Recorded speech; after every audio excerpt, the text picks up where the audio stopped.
Estudo Bíblico. A alma do discípulo. Voz do céu, reflexo do coração. Lição 1. Escolhendo a vida do discipulado. Texto base. Salmo, capítulo 1. O objetivo da lição é reconhecer que nossas escolhas refletem no padrão da nossa vida cristã e que precisamos estar alicerçados na Palavra de Deus para frutificarmos como servos de Cristo. Podemos afirmar que ser e fazer discípulos é viver e cumprir o chamado de Jesus e ajudar outras pessoas a segui-lo. É segui-lo com a nossa vida, é obedecer à palavra, é ter o caráter transformado, amando a Deus e as pessoas e vivendo em comunhão com o nosso Senhor. É viver como Ele viveu.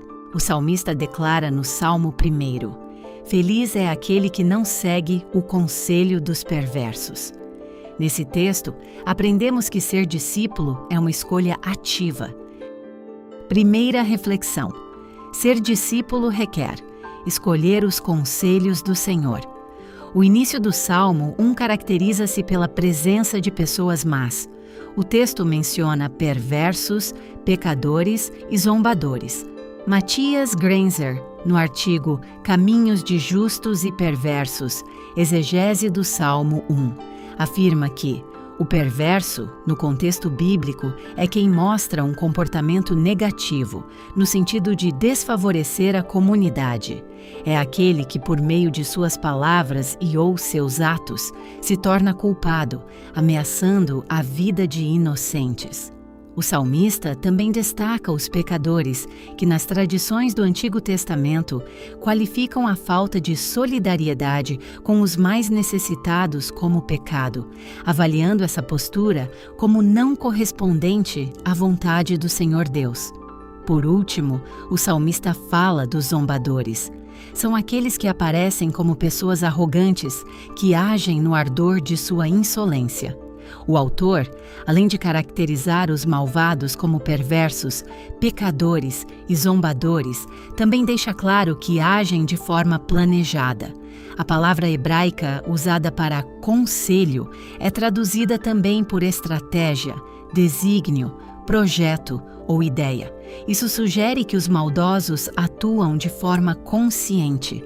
Seus crimes são altamente qualificados e aquele que não segue esses conselhos são as pessoas felizes. O salmista faz uma metáfora em relação ao caminho daqueles que se juntam à roda dos zombadores, parecendo reforçar a ideia de que essas pessoas atuam na sociedade tentando influenciar.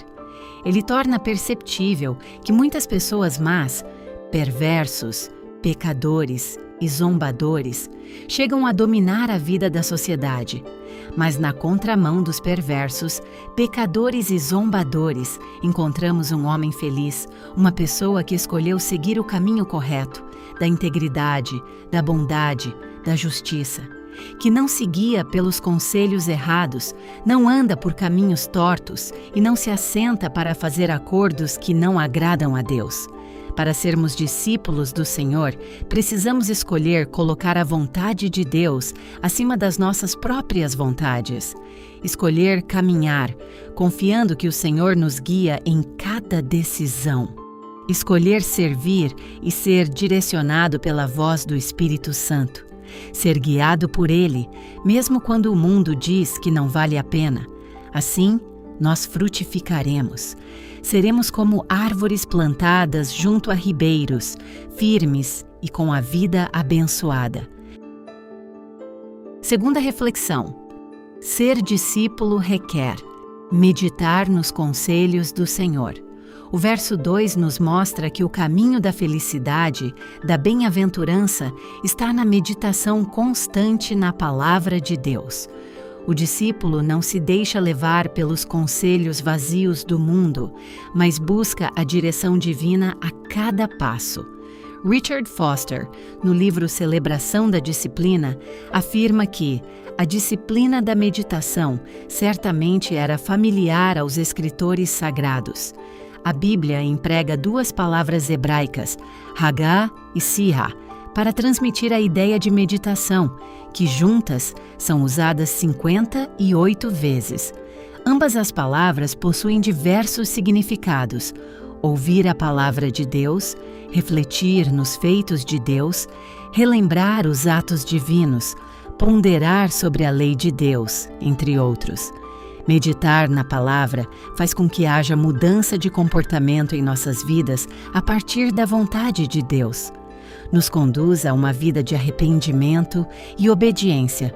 Meditar aqui é ruminar, refletir, mastigar a palavra de Deus, ou seja, é deixar que Deus transforme nossa mente e nosso coração. Rosana Pulga, em Ler e Compreender a Bíblia, afirma que, quando meditamos na palavra, podemos tocar a presença de Deus com as mãos, porque a palavra de Deus está repleta da presença de Deus. É entrar na intimidade dessa presença divina. É tomar o texto bíblico e deixar que ele fale conosco sobre ele mesmo e fale conosco sobre nós mesmos também, porque o texto sempre nos interpela, nos questiona. Meditar na palavra de Deus nos conduz a uma vida de intimidade com o Pai, a uma vida de direcionamento e de conhecimento pleno de Deus, a fim de que alcancemos a plenitude de servos. Isso nos levará a amar cada vez mais a Deus e ao próximo. Terceira reflexão: ser discípulo requer dar frutos e sermos aprovados. Quando meditamos na palavra do Senhor, nós frutificamos. Somos como árvores plantadas junto a ribeiros, firmes e com a vida que agrada ao Senhor. Podemos perceber que a árvore está viva e dando frutos, mas devemos nos lembrar de que ela está enraizada na palavra de Deus, o que resulta em estabilidade, caráter transformado e prosperidade espiritual, independentemente das circunstâncias externas. Ou seja, o fruto não é fruto de esforço próprio, mas de nutrição contínua e dependência do Pai. Só conseguiremos frutificar se estivermos enraizados, ligados ao nosso Deus, se buscarmos seus conselhos e pautarmos nossas decisões e atitudes naquilo que é de acordo com a sua vontade. Se caminharmos de acordo com os nossos desejos e vontades, seremos como o ímpio, como palha, levados pelo vento, vivendo sem direção. Precisamos ser como a árvore, que produz seus frutos servindo ao próximo. Nossa vida cristã só tem sentido se formos aprovados pelo Mestre. Não adiantará de nada se ao final da nossa caminhada cristã não tivermos a aprovação do nosso Deus. Como a própria palavra diz, todos nós queremos ouvir o vinde bendito de meu Pai.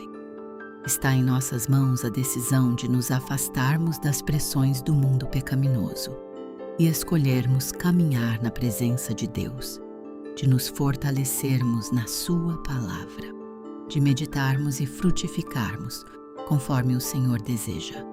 O Senhor aprova o caminho daqueles que o servem e o adoram. E mais, nossa vida só terá alegria plena quando reconhecermos e ligarmos completamente nossas raízes ao nosso Pai. Só assim seremos verdadeiros discípulos de Jesus. Agora vamos concluir o estudo de hoje. À medida que compreendemos e desejamos uma vida de total dependência do Senhor, uma vida em que estamos ligados e meditamos na lei de Deus, seremos enriquecidos e aprofundados na vida cristã, uma vida das bênçãos da graça de Deus sobre cada um dos seus discípulos, e assim cumpriremos nossa missão como servos bons e fiéis, que têm a aprovação do seu Mestre. A vida de discípulo requer muito, além de seguir regras, normas. Ela requer de cada um de nós posicionamentos como filhos amados de Deus, uma reflexão e uma escolha do caminho certo a seguir, uma decisão das rodas e assentos em que estaremos, uma conduta correta diante de uma sociedade repleta de indivíduos perversos, pecadores e zombadores. A escolha é nossa, a decisão é pessoal, o caminho que iremos seguir é individual.